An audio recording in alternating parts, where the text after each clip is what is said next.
Hello students.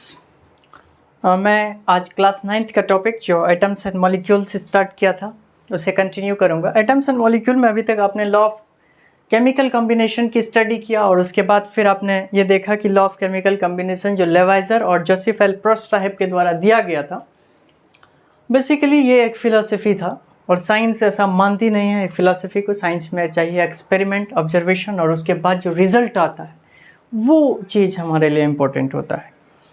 तो result और experiment की बात तो वैसे डाल्टन साहब ने किया कि डाल्टन एटॉमिक थ्योरी आए, वो भी मैंने आपको कंप्लीट करा दिया। और फिर डाल्टन साहब ने भी वही चीज़ कहा था कि किसी भी पार्टिकल्स को अगर मैं ब्रेक करूं तो एक हर वो मैटर जो है एक टाइनी पार्टिकल से बना हुआ है जो इंडिविजिबल होता है, उसे उन्होंने एटम कहा था। और फिर एटम को लेकर के ही चर्चा 4, 5, 6 हो चुकी थी पिछले क्लास में, आप जा कर के देख सकते हैं। यहाँ डिस्कस करना अभी फिर टाइम कंज्यूमिंग प्रोडक्ट होगा वो।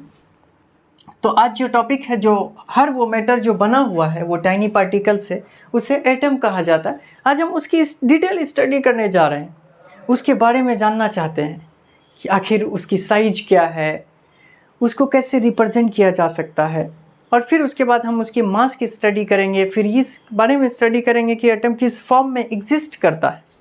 वैसे तो आज का मेरा टॉपिक केवल इतना सा है कि एटम दिखता कैसा है, उसका साइज क्या होता है, और फिर उसको किस रूप में हम इस दुनिया में उसे रिप्रेजेंट करें, क्योंकि आप उसकी स्टडी करने के लिए जा रहे हैं जो नेकेड आई से नहीं दिखता है। और इवन नेकेड आई क्या, शॉर्ट माइक्रोस्कोप की अगर बात करें, अगर हाई पावर लेंस वाला माइक्रोस्कोप नहीं है, उनसे हम ऑब्जर्व नहीं कर सकते हैं उसको।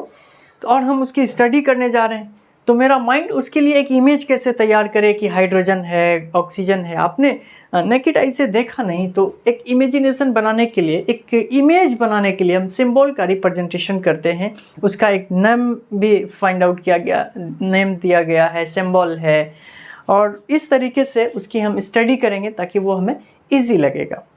तो बात एटम की हुई है, आज का जो टॉपिक है वो एटम ही है।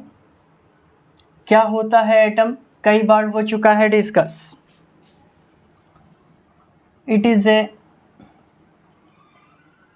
टाइनी पार्टिकल्स, मतलब बहुत छोटा पार्टिकल्स हैं।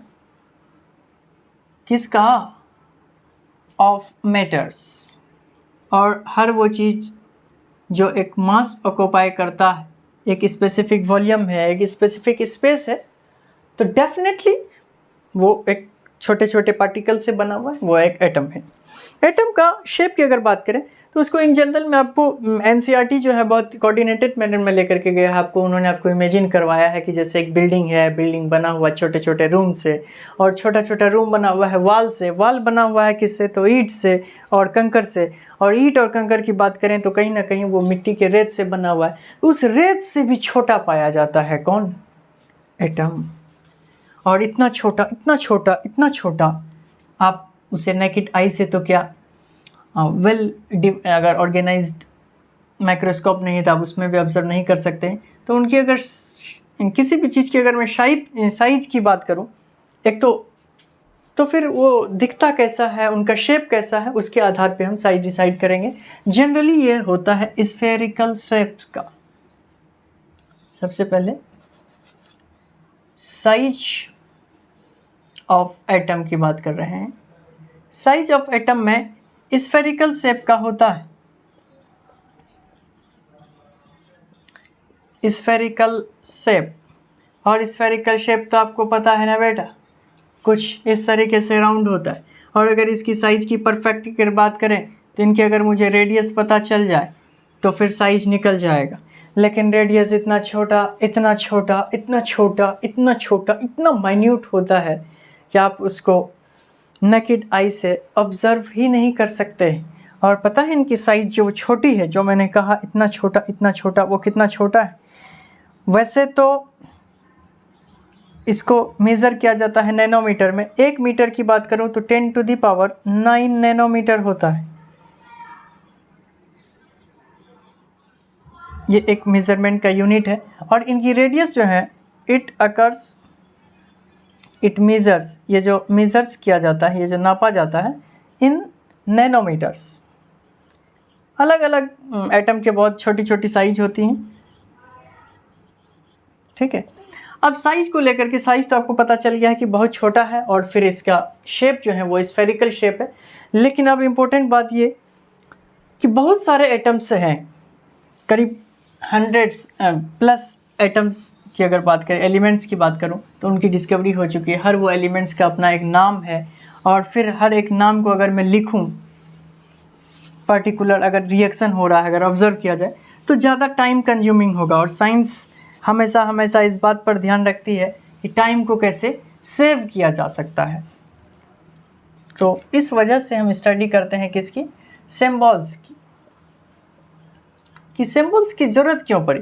लाइक मैंने अगर आपसे कहा कि ये हाइड्रोजन है और ऑक्सीजन है, देख रहे हैं टाइम कितना लग रहा है, और फिर इससे बनेगा वाटर। जैसे मैंने कहा हाइड्रोजन और ऑक्सीजन, मान के चलिए इमेजिन करूँ अगर मैं, वो केमिकल रिएक्शन हो रहा है, हाइड्रोजन ऑक्सीजन के साथ रिएक्ट कर रहा है। अगर मैं जब तक हाइड्रोजन लिखूँ तब तक मैं तो ऑक्सीजन रिएक्ट करके वाटर बना ले। तो हमारे पास एक टाइम बचाने का एक तरीका है कि इसे मैं सिंबॉलिक रिप्रेजेंटेशन से अगर मैं लिखूँ तो ये काम हमारा कंप्लीट हो सकता था, ये इजी हो सकता था, कन्वीनियंस हो सकता था। तो पहली बार सिंबल की बात करने वाले जो साइंटिस्ट थे वो डाल्टन साहब भी थे। डाल्टन साहब ने करीब करीब 12 ऐसे एलिमेंट्स थे जिनको उन्होंने सिंबॉलिक रिप्रेजेंट किया, और उनके सिंबल्स कुछ इस तरीके से थे। मैं सबसे पहले इनका पूरा नाम लिखता हूँ, उसके बाद फिर इनके सिंबल्स को। हाइड्रोजन, फास्फोरस, और फिर कॉपर, और फिर गोल्ड। उसी तरीके से इधर की बात करें, कार्बन को भी इन्होंने सिंबलाइज किया था, और फिर सल्फर को भी। सल्फर के बाद इन्होंने लीड को, और फिर प्लेटिनम,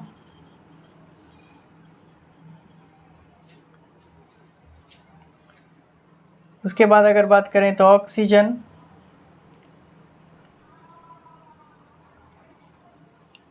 आयरन,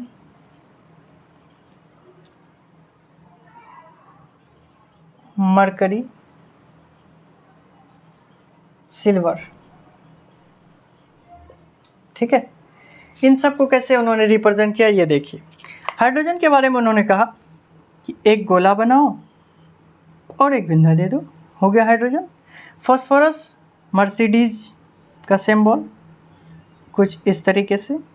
कॉपर के बारे में उन्होंने कहा कि एक गोला बनाओ, सी लिख दो। गोल्ड के बारे में उन्होंने कहा कि एक राउंड बनाओ, सर्कल, जी लिख दो। और कार्बन के बारे में कुछ ऐसा था, ये रहा कुछ ऐसे, और पूरे के पूरे शेडेड रीजन होता है इसमें। अगर आप पेंसिल से करें तो ये पूरा का पूरा शेड कर देंगे। सल्फ़र का मतलब वही, जब आप डॉक्टर के पास जाते हैं आपको एक मेडिसिन दिया जाता है सल्फ़र वाला, ये प्लस का साइन। लीड का फिर वही, एक राउंड बनाओ, एल लिख दो, राउंड बनाओ, पी लिखो। और ऑक्सीजन का डिक्टो, बस राउंड बना करके छोड़ देना है, इसका आई। और मरकरी का कुछ इस तरीके से ये राउंड बनाना है। फिर पूरा का पूरा सिंबल्स जो है, आप ये प्रैक्टिस कर लीजिएगा। वैसे तो ये पहले की बात है, लेकिन अब हमारा ये रिप्रेजेंटेशन का तरीका चेंज हो चुका है। सिल्वर की बात करें तो आपने एस लिख दिया, ठीक है।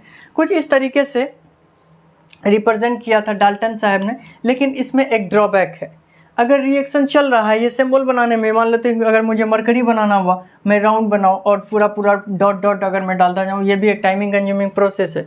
मुझे रिप्रेजेंट करना था सिंपल फॉर्म में, ना कि एक ड्राइंग तैयार करनी थी। यही लिखने में अभी आपने देखा है कि मुझे कितना सारा टाइम लगा है। ये मर्सिडीज़ का सिंबल, एक तो ऐसे ही अगर फास्फोरस याद हो जाए ये बड़ी बात है, फिर उसके बाद इनको याद करना भी टफ था, तो फिर ये भी नहीं चल पाए। और फिर इसी के साथ होशियारी दिखाए बर्जीलियस साहब ने। बर्जीलियस साहब ने इनको सिंबॉलिक रिप्रेजेंटेशन में रिप्रेजेंट किया, इन सारे एलिमेंट्स को उनके नेम के बेसिस पे। और आपको पता है नेम एलिमेंट्स का या तो किस एरिया से उसे एक्सट्रैक्ट किया गया है, उस एरिया के नाम से होता है या कलर से जिसे डिफाइन किया जाता है। बात और अभी के अगर बात करूं रिसेंटली, तो वो हमारा IUPAC डिसाइड करता है, that is international union of pure and applied chemistry. ये डिसाइड करता है किसी भी एलिमेंट्स के नेम को, सिंबल को, ठीक है। अब अगर मॉडर्न सिंबल की अगर मैं बात करूं, मॉडर्न सिंबल जो दिया गया था बर्जीलियस के द्वारा, बर्जीलियस साहब ने कहा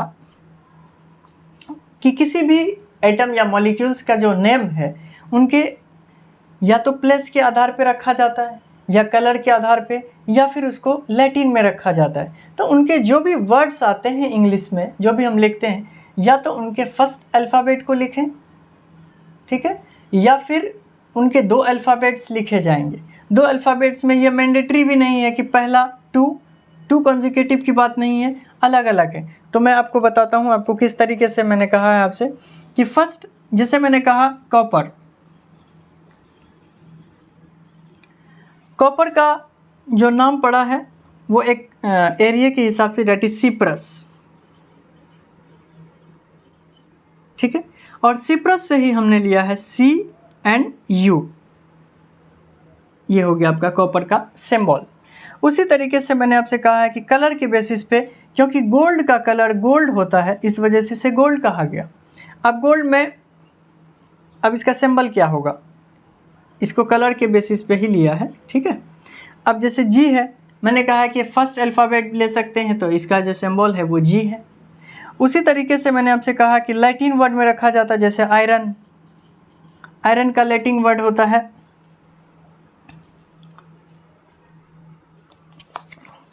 आयरन से पहले हम बात करते हैं सोडियम की। सोडियम को लैटिन में कहें तो नेट्रियम कहा जाता है। नेट्रियम में क्या कर रहे हैं, देखिए N और A, तो इस वजह से सोडियम का सिंबल क्या हो गया, Na। उसी तरीके से अगर मैं पोटाशियम की बात करूं,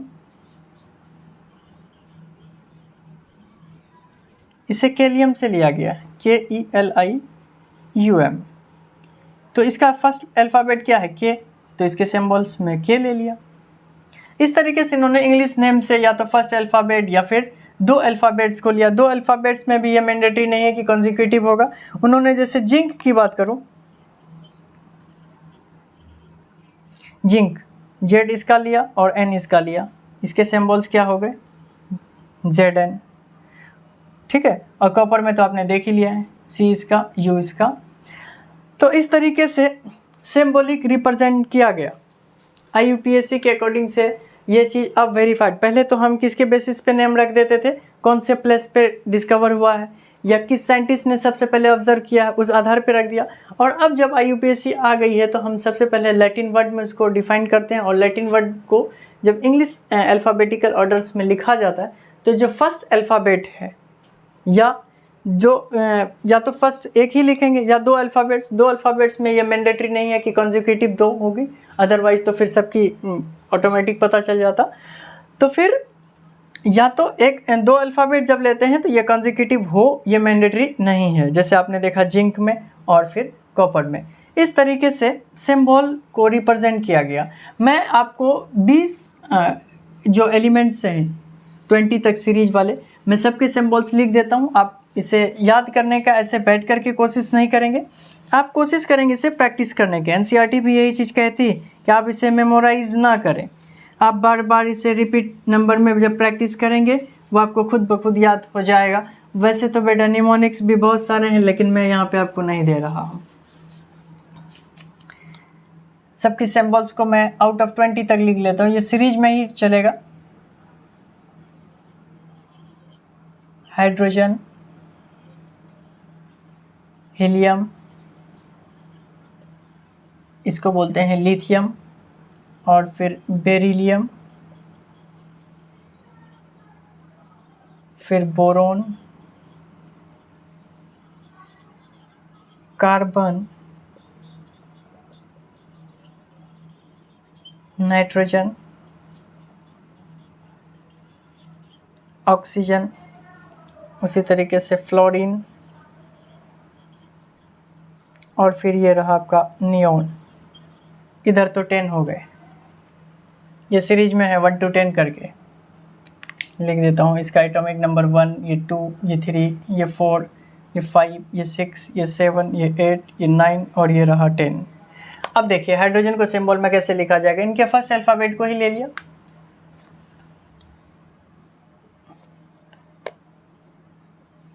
ये आपके एलिमेंट्स हैं और इधर मैं सिंबल्स लिख रहा हूँ, ठीक है।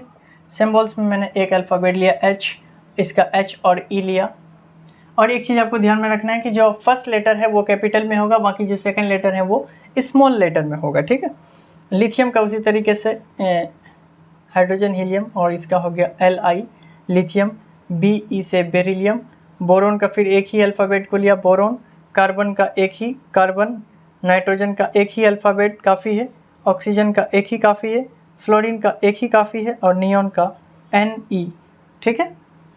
उसी तरीके से फर्दर जो 11 नंबर से बचा हुआ है उसका मैं लिख रहा हूँ सोडियम, सॉरी मैं सिंबल ही लिखना स्टार्ट कर दिया।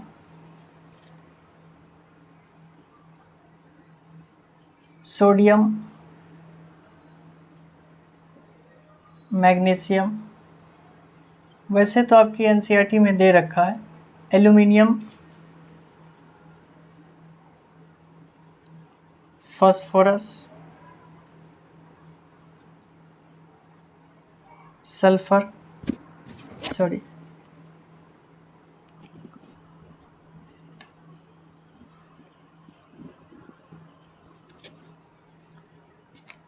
सिलिकॉन, उसके बाद फास्फोरस, फिर सल्फर और फिर क्लोरीन, फिर आर्गन और फिर पोटाशियम,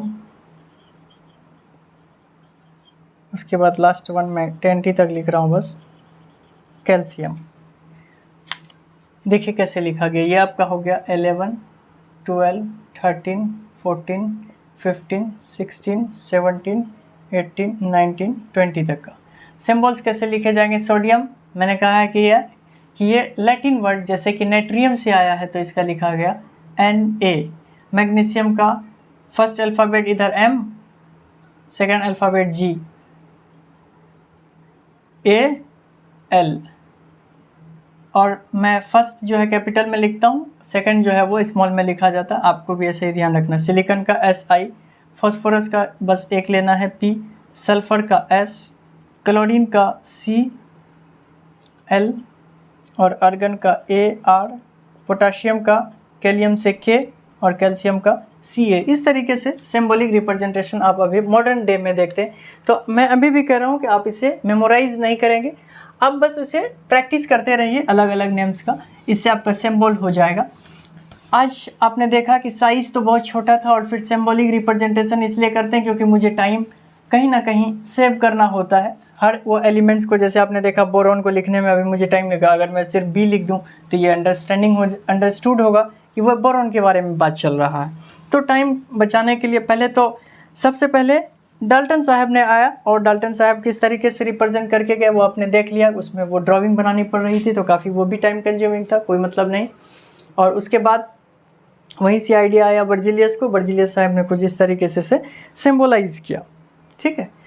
और नेक्स्ट क्लास में मैं स्टडी करूंगा एटम के बारे की अगले प्रोसेस को लेकर के, डेट इज एटॉमिक मास के बारे में पढ़ेंगे और फिर एटम कैसे एग्जिस्ट करता है उसके बारे में स्टडी करेंगे। आज के लिए इतना है, थैंक यू।